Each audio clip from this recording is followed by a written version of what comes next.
Game of Thrones, Season 8, Episode 5. I may be the last person in the world to like this season and this series still, but I will go down swinging saying that I still enjoyed it. What I never watched this show until like the fourth season, and this is what I knew about the show going into it. Main characters are always killed off.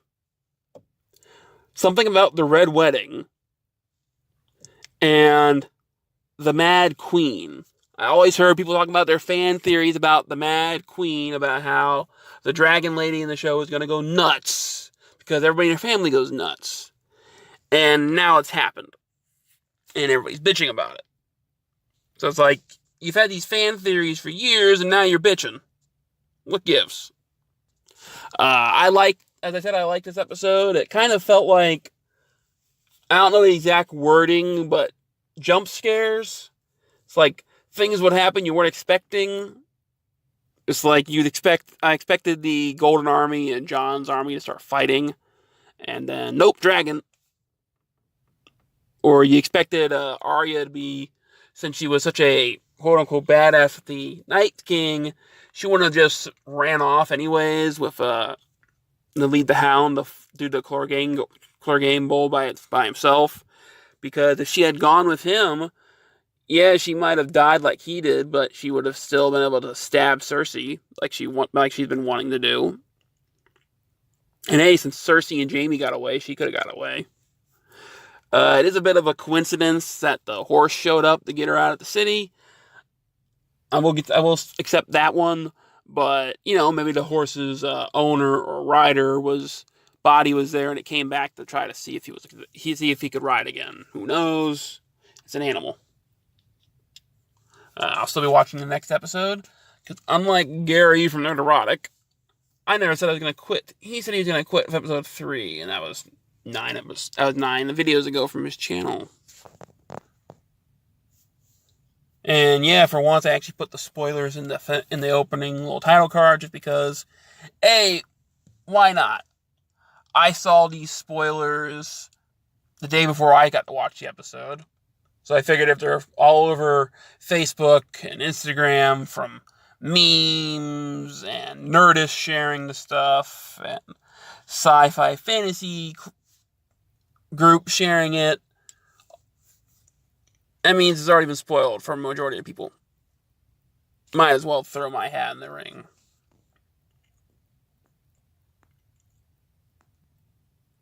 And the funny thing is, all these people complaining about episode 3, about Arya killing the Night King, are now going to get what they wanted, with Jon being the one to sit on the throne, possibly, with her being crazy. And the whole prince that was promised thing that was mentioned, the prophecy thing about the prince having to kill his love to bring peace to the world. If Daenerys has gone apeshit bonkers and Jon still loves her and he kills her to take the throne and bring peace to the land, that means he fulfills his prophecy, and all the people that are bitching about him not fulfilling it and his character arc being wasted and this show is pure garbage. I'm just quoting the Geeks and Gamers and not Nerdist and Nerderotic there, but as well as their fans. But they have to be eating their words if they get that way, because you got Jon exactly what he was supposed to do. That was his prophecy. He killed his love and brought peace to the land because of it. Now, since I don't remember every detail exactly as I said, I don't even know Dickless guy's name. He's just Dickless. But I still remember some kind of prophecy about the prince that was promised and how he was going to have to kill his love of his life. And I think it might have something to do with maybe the Night King, but they might have altered it slightly for the show, but who knows? People will correct me down below if they care about it, or they'll just thumbs down because, hey, hi, thumbs downer. let's move on to the recap, because why the hell not? Dickless is writing secret letters in the opening about Jon's true birth and sending it off to, with his little helpers. Tyrion is watching him as he meets Jon. He starts talking to Jon about how, I think you'd be a better king. Even it's because you don't want it. People look to you for leadership. You're a great ruler. You're a good person, but I don't want it. She's my queen. Yes, but you'd be a better king. And Jon walks away. I already told you I don't want it. Tyrion looks down sadly and then goes to Daenerys. We have a traitor. Yes, I know, Jon Snow. No, Dickless is your traitor. No, but Jon Snow told his sisters, who told you so he could use you because she doesn't like me. And then, because she knew you would tell Dickless. No, it's because she trusted me. No, it's because she played you as a fool. Dickless is writing more letters. They knock at his door. He burns his current letter. Dickless, you're under arrest. And they lead him to the front of the dragon, and Dany and Jon and Tyrion. Tyrion says, hey, I'm sorry. And he says, hey, it was nice knowing you.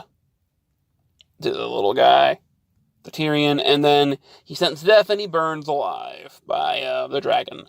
Then they go to her and Worm sitting in front of a fire, and she says, hey, this is the only thing that she brought with her, the Google, and it's her collar she used to wear around her neck for a prison chain, and he throws it on the fire to burn it. Jon comes in, and Worm leaves the two alone.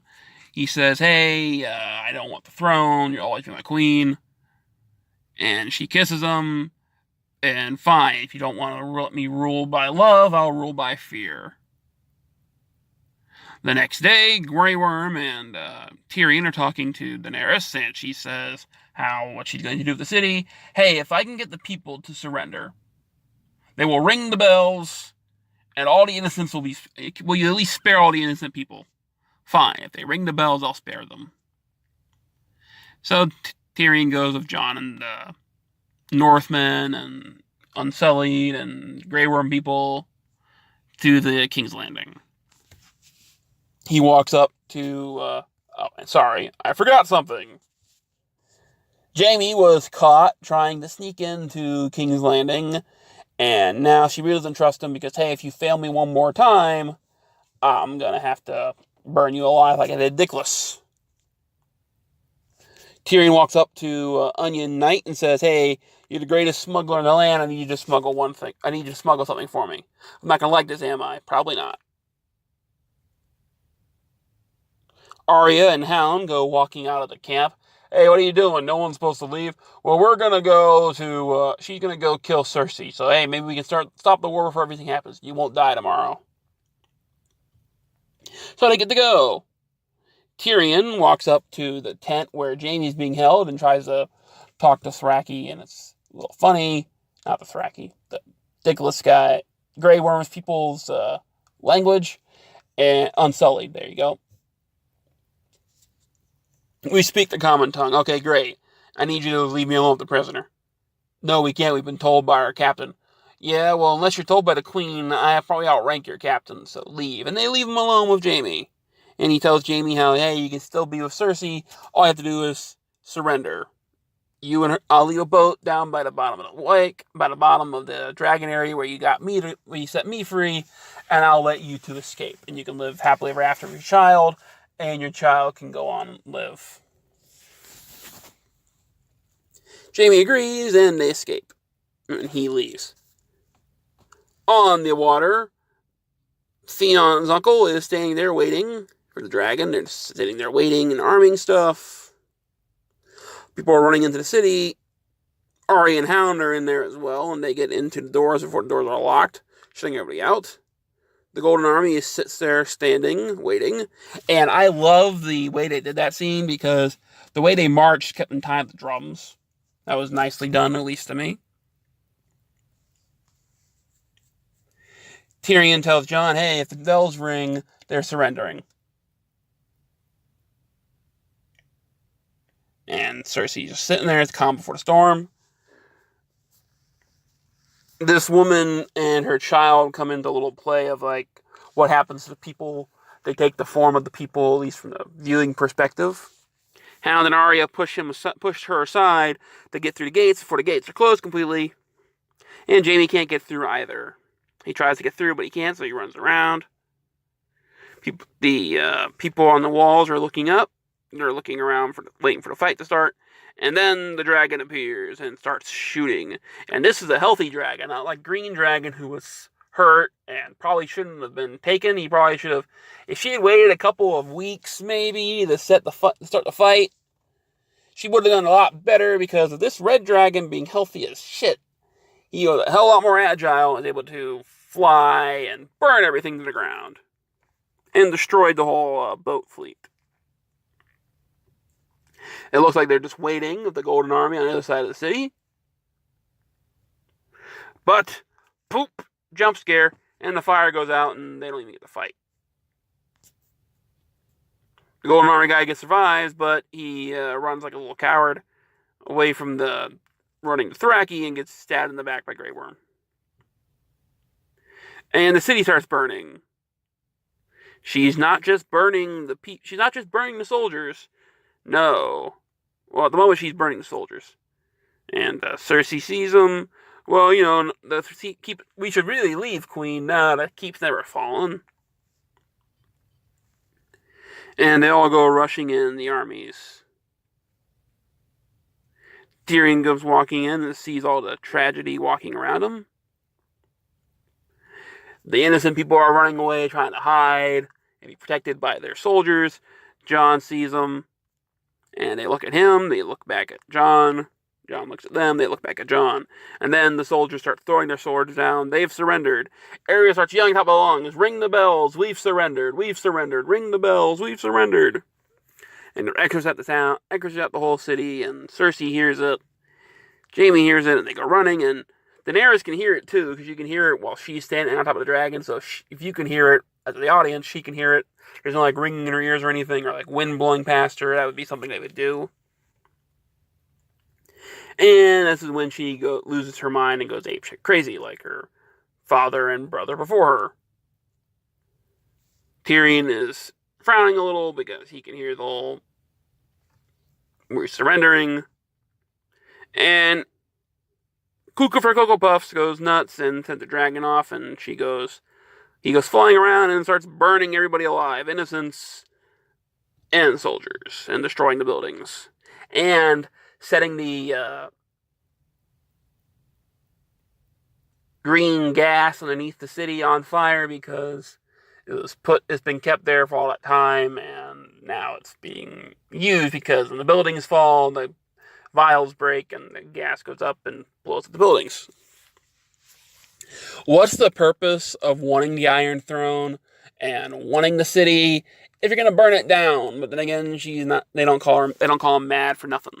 And Dickless even said that at the beginning of this episode, that hey, when a Targaryen is born, you have to flip the coin. Either they're gonna be nuts or they're gonna be great. So far, there's only been one good one. Grey Worm goes back on the piece and starts attacking the guys of basically defenseless. They drop their swords, they're not fighting or anything. The Grey Worm starts killing them, and all Jon's men join in on it. City keeps burning. Jon sees one of his men grab a woman and drop her to the ground and start going to rape her, and he stabs him and kills him. And tells the woman to go hide. More burning. Jaime finds the boat that Tyrion was talking about. He was telling the truth, going to let them go.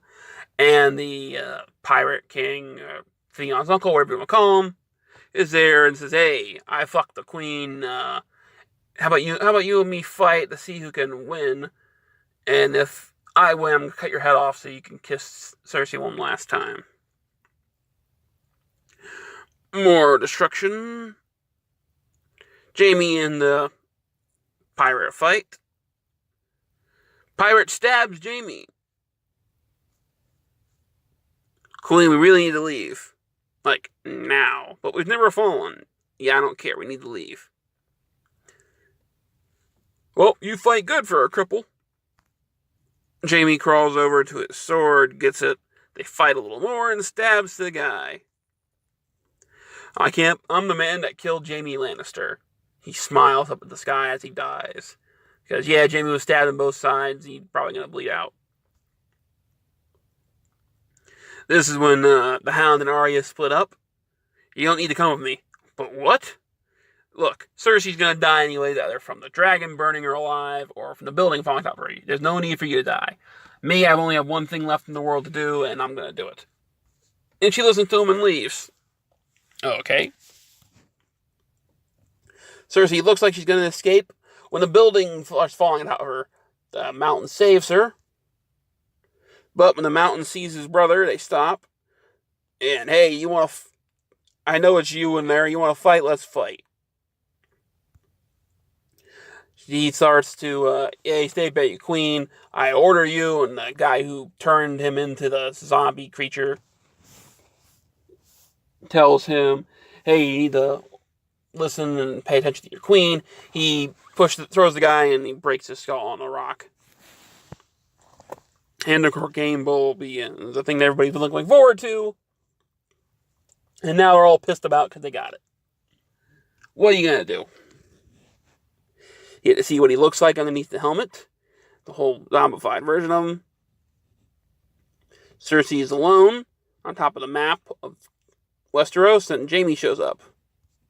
They're together. Hug each other, let's go. Hound keeps stabbing his brother, and there's nothing stopping him. Arya's in the city, and they start running to try to get out.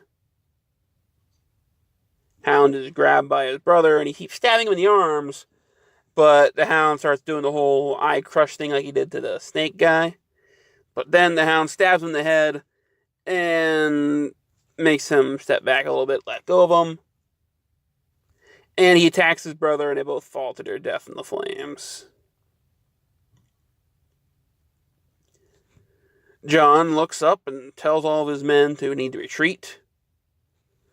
Starts grabbing them by the hand because they're so enthralled in the battle. We need to retreat, retreat. And they all start yelling retreat, and they all start running. Arya looks like she's dead, but nope, she's alive. And she gets up and finds people hiding inside. Hey, you need to come with me and we can escape, get you to safety. No, we don't want to go. Come on, you'll die if you stay here. So she tries to get into safety. The two same people, the little girl and her mother. But nope. Fire, buildings collapsing all around them. The mother is hurt. Arya tries to get the little girl to come with her.